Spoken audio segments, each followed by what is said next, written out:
Hello and welcome to the Enchanted Butterfly Garden podcast. Introducing your host, the Goddess Angel. Let's go! Hello and welcome back to my show. Today we're going to talk about what an attitude of gratitude is and why it's important to your healing journey. But first, let's do a tarot reading. I'm going to add in some extra special stuff today for a deeper reading, and we will see where it goes. For this tarot reading, I'm going to do a little bit of a different approach. I'm going to be using my Oracle deck, Spirit of the Animals Oracle by Jody Bergsma. I really like this deck. It has a dragonfly on the front, and it's really pretty. The artwork is really great. I will definitely post a picture of this deck and this reading on social media so you can see it. I am also going to be using some charms, and they will give a little bit more depth to the reading. It's using a technique called charm casting or charm reading, which is similar to runes but a little bit different, and you can use different found objects. I have a multiple assortment of different things that I've collected and found along the way. I also have a coin. It has a yes or a no on it, so if you have a specific question that you're asking, that will give you the outcome. So let's get started. The cards that were included in this reading, I actually didn't pull. They jumped completely out of the deck, all of them. So we have the Swan, which is grace. And it says, "You who glides across the waters of my soul, bring me your wisdom and light. Help me transform into elegance and grace. Inspire me with dignity and the spirit of beauty." The next card that came out was the Lizard, which is regeneration. As a survivor, you are unparalleled. No matter what happens, you can adapt. Embrace your transformation. Put on your new cloak, and you are a master of regeneration. What a good card to get. The next card is the Bison. It's abundance. It says, "Sacred buffalo, cloak me in your wisdom. Keep me warm through the storms of life. Fill my life with goodness. Teach me the way of gratitude and prayer." What a great card to get for this episode. The last card that flew out of the deck was the Dragonfly, which is magic. It says, "I embrace my transformation. I courageously let go of the past. The magic of nature is in me. I am brilliant and I am blessed." All these cards are perfect for what we're going to be discovering today about ourselves. So this is a great reading. Now let's move on to the charms. The charms that we have are, we have two baby carriages. One's pink and one's blue. We have the letters O and K. We have a butterfly charm. We have a wheel to a ship, a captain's wheel. We have an owl. We have a googly eye, the large one, a small clothespin, and a book that says The Cat in the Hat by Dr. Seuss. So these charms represent a lot, actually. So you have the ability to drive your own ship, your own life. So that charm really sets the stage for you being in control of what you are trying to do, whether that be with your life or your mind or your emotions or your job or whatever it is that you're trying to do. You also have an OK. So OK means that you have the clear to go.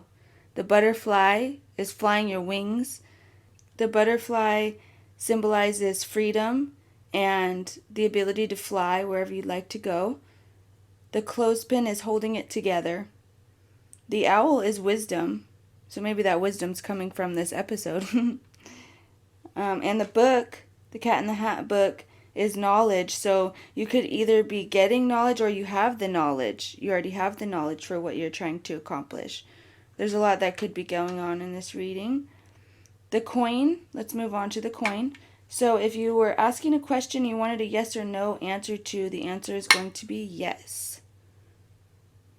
And that pretty much covers the reading that we have for today.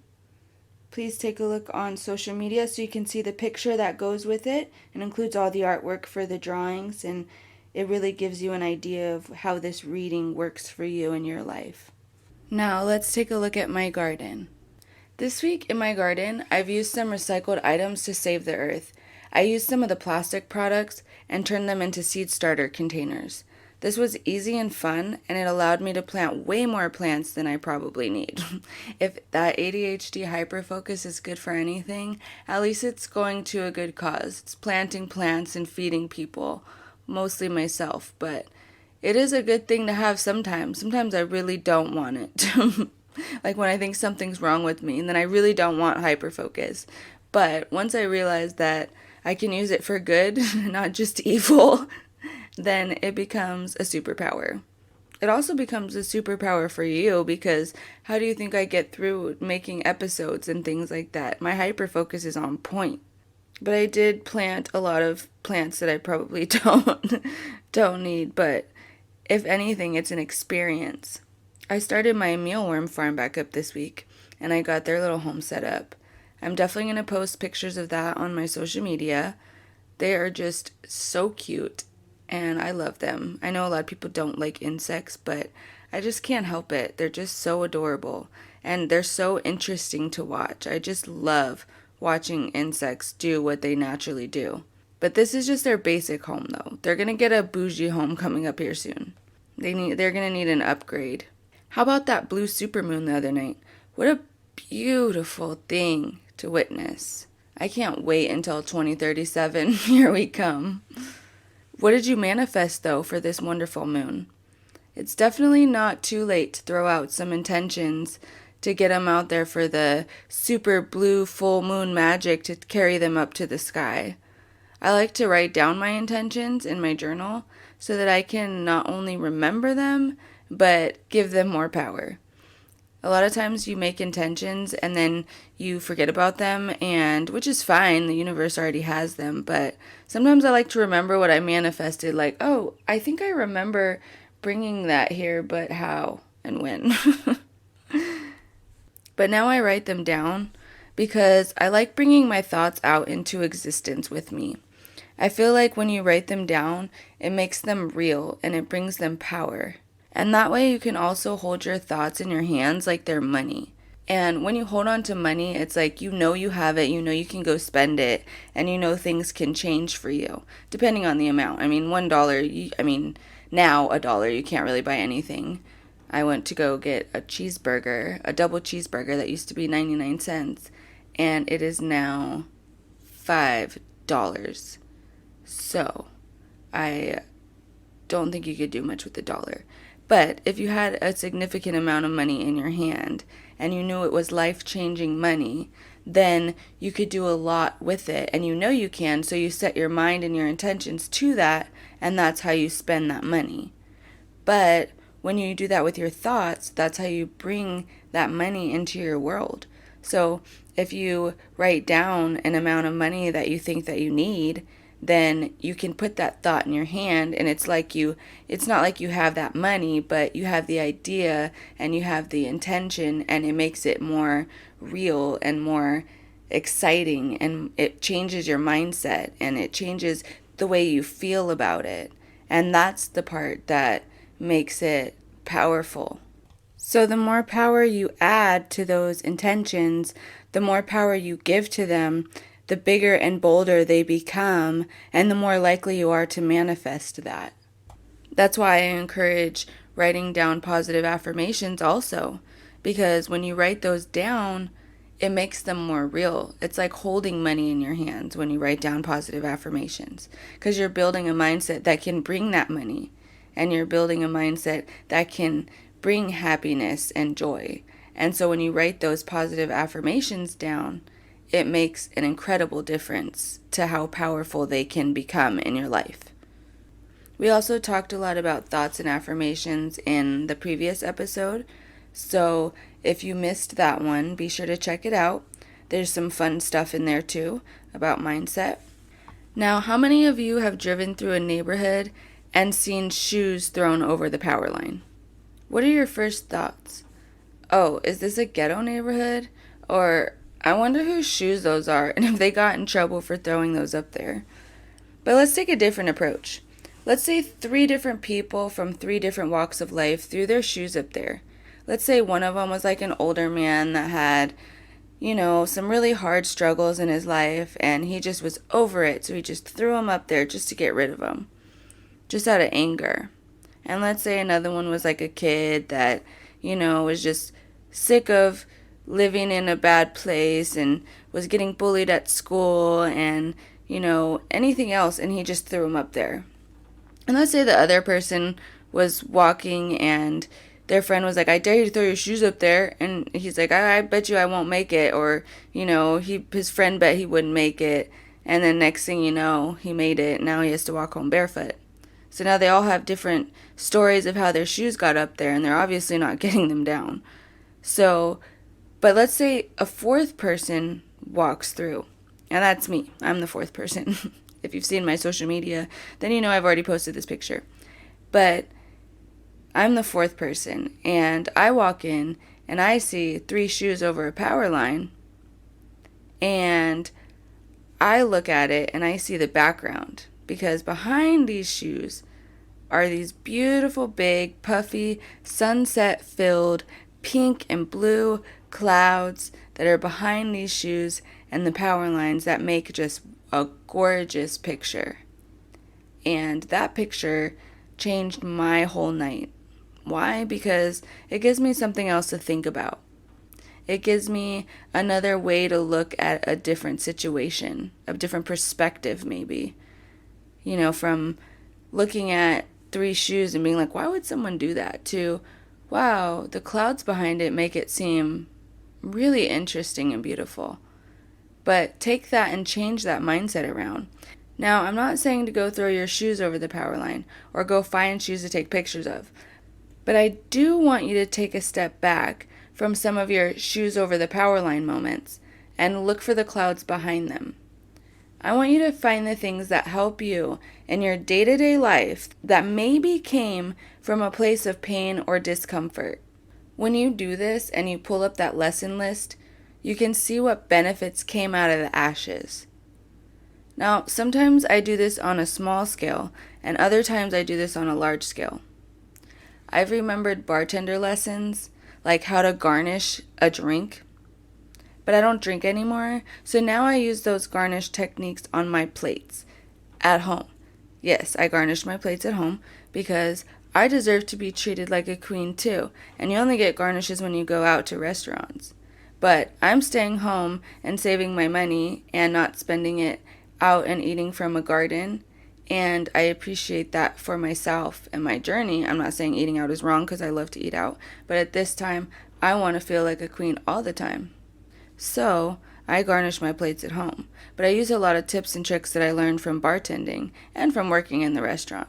But at the time, I would have rather been anywhere besides in that restaurant.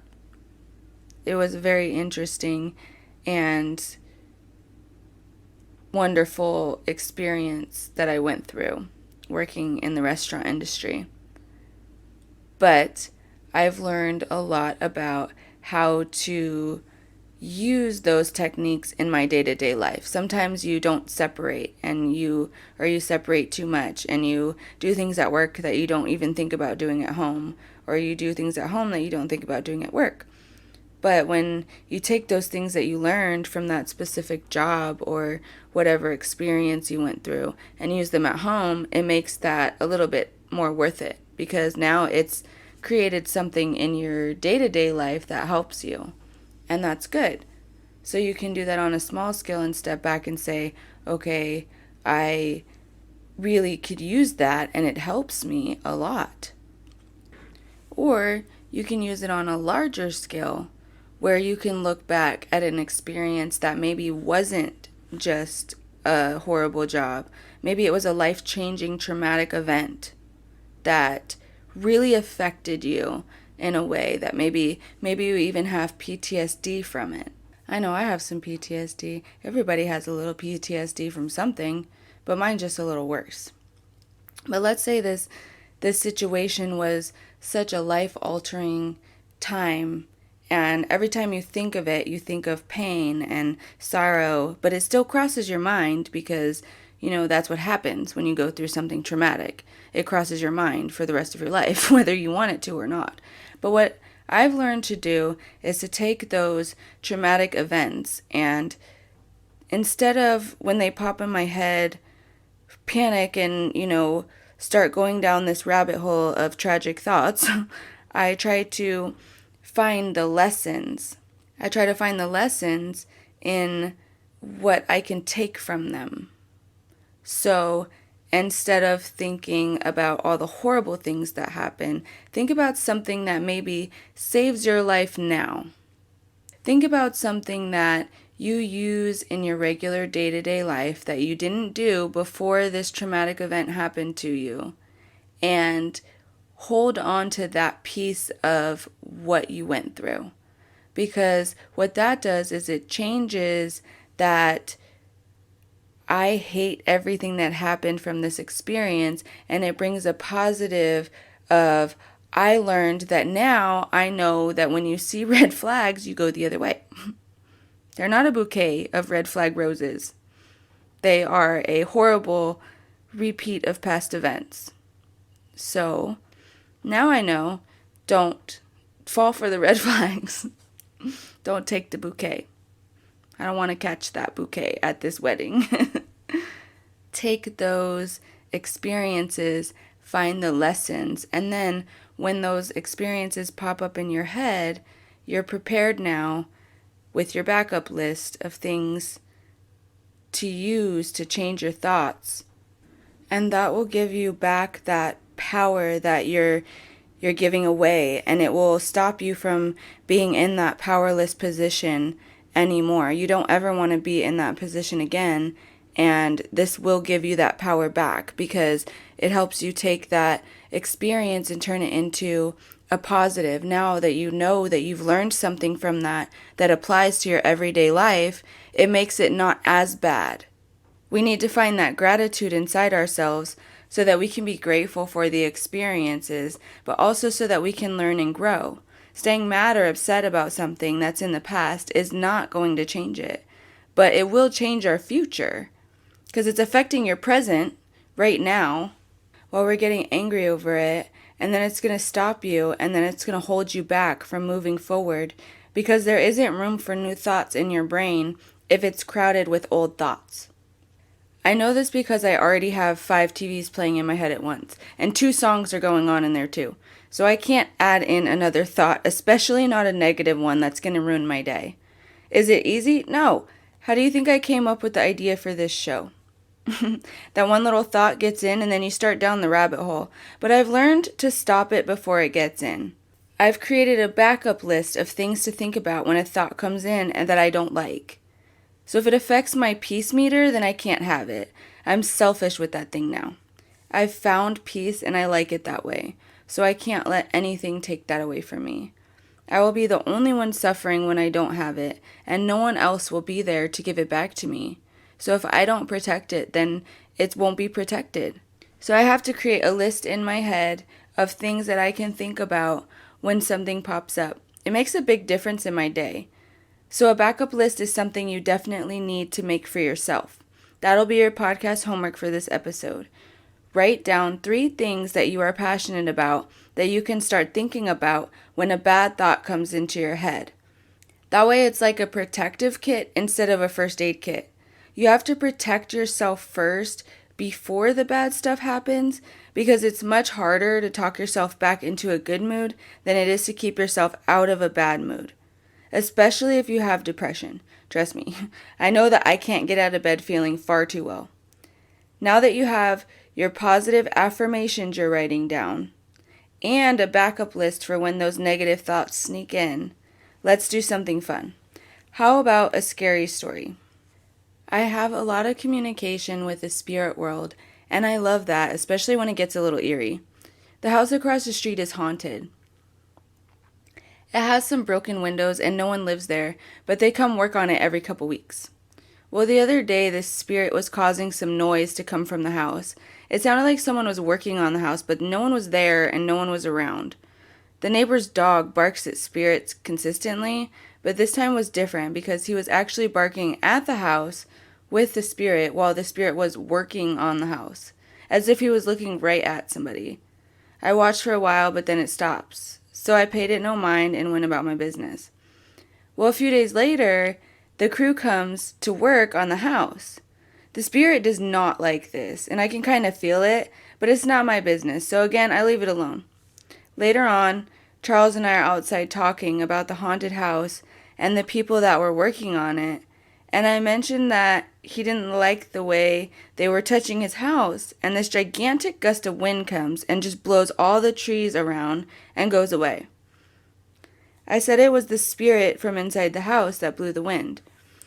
We go inside, and then when we go out later on in the evening, I start talking about how funny it was that we mentioned the spirit and the wind blew. I started talking about him again, and the exact same thing happens. This giant gust of wind picks up and just runs through the trees. Well, now I know I have a new spirit friend to hang out with under the moon. I hope you got some great value out of this episode for how to get an attitude of gratitude, and please check out my social media sites for pictures relating to this episode and come say hi. I hope you have a fabulous day, and I look forward to listening for you next time.